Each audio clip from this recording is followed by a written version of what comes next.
like to welcome you all to my last press conference for a while.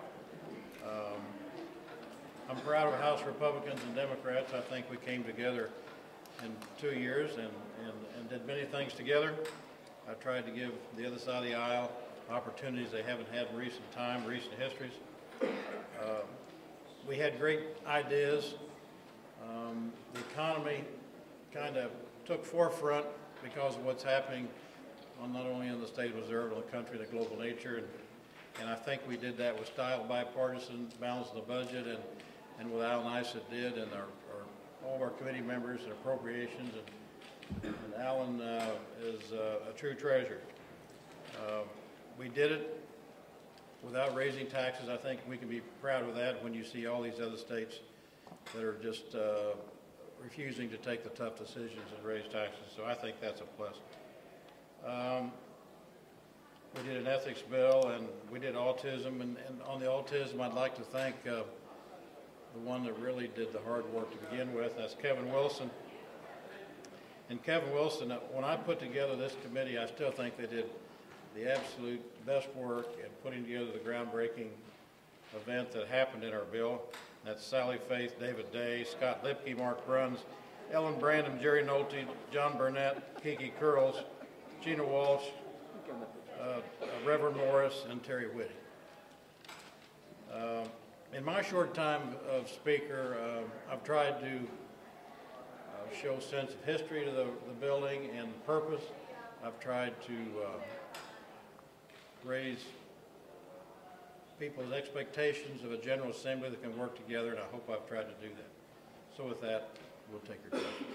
What happened at the end? There seemed to be a lot of buzz that there was a deal trying to be worked out with the pension in the House, like homo plan tax breaks. Was that in the works? What happened? There was some discussion about that, yes, but as you know, we've had 3 or 4 bills with a lot of economic development in it in the Senate for some time. We've had the Lake Como project as a House bill over there, and they were unable to get it to us. There was some conversations about merging 2 things together, the pensions, and we weren't able to do that, and hopefully we get a clean bill. That's been in the Senate for some time, unable to do that. So why were you unable to do that? We weren't able to do that. Was there just so much resistance to the pension bill in the House? Was it? There was a certain amount of that, yes, and we couldn't get a consensus on the pension. Yes, it just didn't work. The governor was missing in action.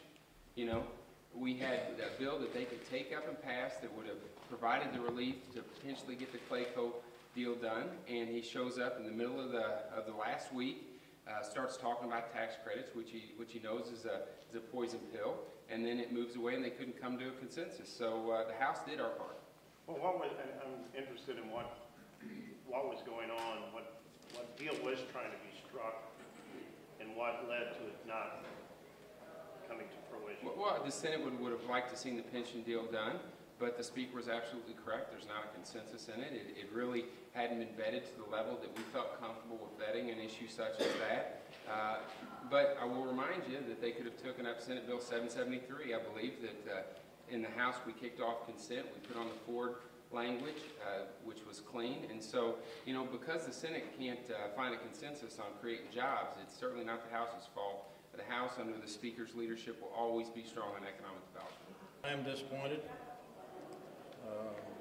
People out of work has been something that's been a disappointment to me, regardless of where you live, and I'll continue to work for job creation in every part of the state as long as I have the ability to do that in the General Assembly or the Senate.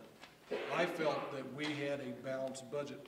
Looking at 2011, and as I said many times, we all agree that we know the challenge in front of us for 2012, so it would make sense to attempt to take some action prior to that.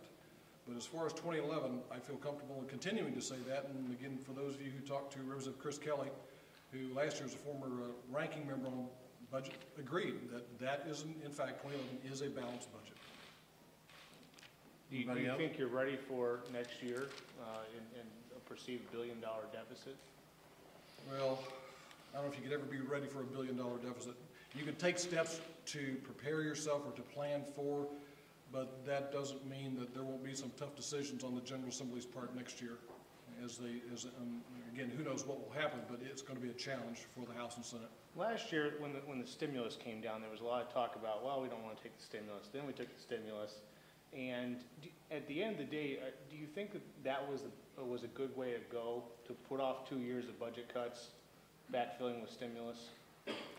Well, the issue on the stimulus is, as you recall, it was a use it or lose it situation. Right. And House Bill 22 had a fair amount of that money in it. The original House Bill 22, I should say, last year, do some stimulative type things and simply didn't pass the House. We had to go back and retool 22 and to pare it down. And as I've always said, the money that the state received from D.C., while it's always great to get that, all it did was put off the day of reckoning. I think that's what I said to Senator Carnahan. She didn't appreciate that too much, but that's the truth. It just puts off the day of reckoning that the state had to address, and the General Assembly had to address to restructure state government.